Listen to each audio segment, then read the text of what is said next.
시험은 실증주의 지리학에다가 세모를 하도록 하겠습니다. 독서 지문을 많이 접해보다 보면은 실증주의라는 말을 몇 번 만나게 될 거예요. 실증주의라는 말은 말 그대로 그냥 실제로 있는 것을 증명, 보여준다 뭐 이런 느낌입니다. 그러니까 이 말 자체가 어떤 감정, 추측이 아니라 팩트, 그 자체로만 가는 거예요. 그러다 보니까 수치, 정량적인 거, 뭔가 정해져 있는 것, 뭐 이런 느낌으로 가는 거예요. 밑줄 한번 해볼게요. 관찰을 바탕으로 개별적 공간 현상을 이해하거나 기술하기보다는 수학, 통계학 등의 계량적 기법을 활용하여 일반적 법칙을 도출하고자 합니다. 딱 느낌이 이런 게 바로 실증주의다라는 게 나타납니다. 뭐 이거를 직접 알려주지 않습니다만 역사학을 공부하는 입장 중에 하나가 또 실증주의라는 말이 있어요. 그러니까 우리가 역사라는 것은 주관적인 판단이 들어갈 수밖에 없겠지만 가급적 그런 걸 다 빼는 거예요. 있는 그대로만 보는 거예요. 그런 게 바로 실증주의라고 할 수가 있는데요. 자, 그러니까 아무래도 계량적 기법이란 말이 나오는 겁니다. 누가 보더라도 인정할 수밖에 없는 객관적인 것만 가지고 얘기하고 싶어 하는 거예요. 자, 그런데 세 번째 문단으로 가볼게요. 구조주의 지리학이라는 말이 나왔습니다. 자, 구조주의 지리학은 누구나 해볼게요. 일반적으로 아까도 말씀드렸지만 이렇게 어떤 개념이 하나 나오고 그 다음에 또 다른 개념이 나오면 보통 다른 얘기가 나오기 마련이에요. 물론 이제 어떤 것들은 앞에 있는 것은 뭐 계속 발전하는 것도 있겠습니다만 이렇게 좀 두 가지로 나눴잖아요. 딱 위치가 첫 번째 문단, 세 번째 문단 전체가 네 개의 문단이 이렇게 나왔다? 그러면 대조로 가는 경우가 많습니다. 자, 구조주의 지리학은 이러한 배경에서 현실적 공간 문제를 파악하여 해결하고자 등장을 했는데요. 두 줄 내려가서 그들은 실증주의 지리학의 주관 모델이라는 이론이 타 분야에서 개발된 양적 연구의 원흉에 불과하다고 비판합니다. 그러니까 다른 분야에서 발전된 또는 그렇게 하는 방식을 그대로 가지고 온 거예요. 거기서 원천을 가지고 왔어요. 그러면 안 된다는 겁니다. 밑줄. 인간의 공간 구성 과정에는 사람들의 의지가 내재되어 있어 사회 구조나 정적 상황, 권력 관계 등이 다양하게 반영되는 점을 고려해라고 주장했어요. 중요한 말이 뭐냐? 의지가 내재되어 있다는 겁니다. 실증주의는 그걸 빼고자 했는데 구조주의는 오히려 그게 중요하다는 거예요. 의지라는 것은 개량적일 수가 없죠. 정량적일 수가 없습니다. 그러나 구조주의는 그거를 중점으로 보기 때문에 이 사회 구조, 정치 상황 이런 것들이 반영이 된다는 얘기예요. 그래서 좀 더 읽어보면 오늘날 산업 입지나 도시계획의 대부분은 정책적 의도 안에 결정되는데 이러한 과정은 시민사회로부터 구성된 여러 사회 세력 간의 역학관계의 영향을 판다는 겁니다. 쉽게 말하면 돈 많은 사람, 돈 없는 사람 이런 걸로 이 지리가 형성이 된다는 얘기죠. 아무래도 돈이 있는 사람은 중심가에 있는 것이고 돈이 없는 사람은 외곽으로 빠지는 거고요. 그러니까 쉽게 말하면 그런 거를 이제 파악하겠다는 얘기입니다. 자, 그런데 남문단을 봤더니요. 지리학자 하버가 나왔어요. 하비고요. 자, 하비가 나왔어요. 자, 이 하비는요. 다섯 번째 줄을 보시면 구조주의 지리학의 관점에서라고 되어 있으니까 결국 지리학자 하비도 구조주의의 연장선이라고 생각하시면 돼요. 그런데 기억이 이런 말이 나오죠. 정량적 자료만으로 인간의 행태를 일반해야 하는 법칙을 수립할 수 있지 않는 의문을 제기한다는 것은 저 위에 나와 있는 실증주의 지리학에 대해서 비판적인 관점을 가지고 있는 사람이었구나라는 걸 알 수가 있습니다. 자, 그러면 이제 2번 문제로 가실게요. 2번이 아니라 4번 문제예요. 자, 기억의 이유를 가해로 찾은 것으로 가장 적절한 것은요. 4번이 되겠습니다. 인간의 공간 구성이나 도시 계획 등은 인간의 의지에 의해 아까 의지라고 나왔죠? 다양하게 이루어질 수 있기 때문에 수학을 이용한 정량적 기법만, 계량적 기법만으로는 안 된다는 것을 보여주고 있는 겁니다.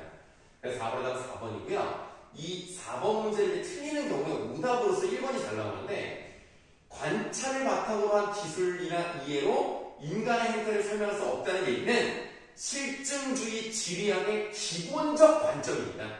그러니까 하비가 이런 걸 얘기할 수가 없겠죠.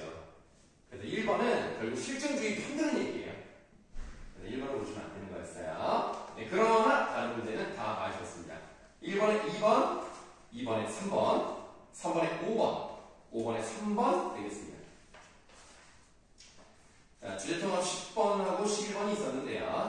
7번도 좀 보셔야 되는데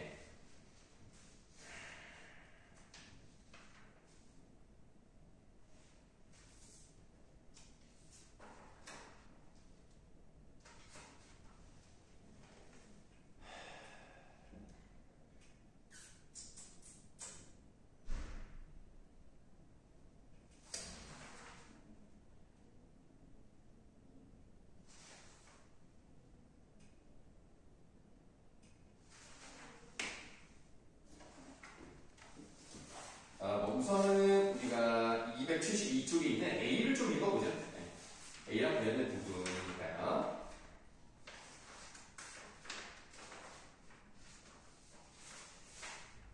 자, 롤스는 정의론을 통해 법의 적용 관련한 몇 가지 원칙을 제시했습니다. 그중 하나는 유사한 경우에는 최대한 유사합니다. 왜냐하면 법이라는 게 모든 상황을 다 할 수가 없어요. 그래서 법은 모든 경우의 수를 전부 내포할 수 없는 반면 사건은 다양히 발생하죠. 사건이 다양하고 복잡할수록 법관의 사건을 어떻게 바라보고 어떤 과정에서 법률을 해석하는지에 따라 사건의 판단이 달라져요. 특히 법이 어떤 사건에 대해 정확히 규정하지 않으면 법관은 그 사건을 판결하기 위해 그것과 가장 유사한 내용을 다루고 있는 법률을 적용하게 됩니다. 근데 그러다 보면 어떤 판사는 이거는 이거랑 비슷하니 이거를 적용시켜야지. 어떤 판사는 이거는 이거랑 비슷하니까 그러면 똑같은 상황일지라도 다르게 판단할 수 있지 않습니까? 그러면 어떤 점에서 이렇게 말할 수 있을 거예요. 랜덤인데? 이런 말을 할 수가 있다는 거죠. 그 랜덤을 다른 말로 뭐라고 한다? 거기 나와 있는 것처럼 자의적 해석에 따라 다를 수 있다는 말이 나오는 거예요.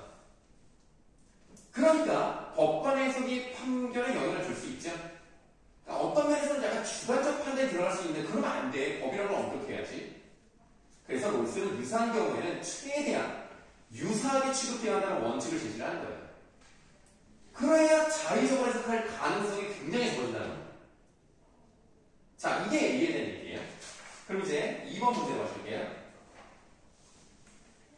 보기에 있는 것도 내용 좀 볼게요. 법의 집에는 또한 유사한 경우는 유사하게 취급되어야 한다는 신조를 의미하니까 좀 비슷한 얘기 나오네요. 만일 이런 신조가 시켜지지 않는다면 인간은 법규를 통해서 자신의 행위를 규제할 수가 없을 겁니다. 유사한 경우에 유사한 결정이 이루어진다는 신조는 법관과 당국자들의 재량을 제한해준다는 겁니다. 그러니까 재량에 따라서 내가 마음대로 할 수 있다는 건데 그 재량을 제한해준다는 얘기는 누가 하더라도 그런 비슷한 사건은 그런 거의 똑같은 판결이 나와야 된다는 거예요. 만일 법규가 아주 복잡한 것이어서 해명이 필요한 특정한 경우에는 마음대로 한 결정을 정당하기가 쉬울 겁니다. 그래, 이거 되게 복잡하잖아. 그래서 이렇게 해야 되잖아. 하면 내 마음대로 해도 된다는 얘기야. 그러나 사례들의 수가 증가함에 따라 편파적인 판단이 그럴듯한 정당하다는 점점 어려워지죠. 그럼 이거는 이렇게 하니까 맞잖아. 이건 이렇게 하잖아. 이게 막 1000개씩, 2000개씩 늘어나면 그걸 점점 다 다른 게 적용되면 이건 정당하기 어렵습니다. 물론 일관성이라는 요구사항은 모든 법규 해석과 갖가지 차원의 정당에서도 모두 적용이 됩니다. 자, 답은 3번이에요. 보기의 법규를 통한 행위 규제에 대한 서술은 법규의 용어가 추상적이고 간결한 용어로 이루어졌다는 나의 내용을 첨부할 때 법규의 내용에 논리적인 해석이 필요하다는 것. 자, 해석이 자유로우면 안 되는 겁니다. 해석은 누가 하더라도 같아야 돼요. 그래서 논리적인 해석이 필요하다? 아닙니다. 그런 게 아니라는 거. 그래서 3번이 답이 된다. 이렇게 보시면 되겠습니다. 자, 일단은 그렇게 하면 나머지는 다 맞아요. 1번에 3번, 3번에 5번, 4번에 1번, 5번에 4번 되겠습니다. 자, 이렇게 일단 4개를 풀었고요. 좀 잠깐 쉬는 시간 가지시면 되겠어요.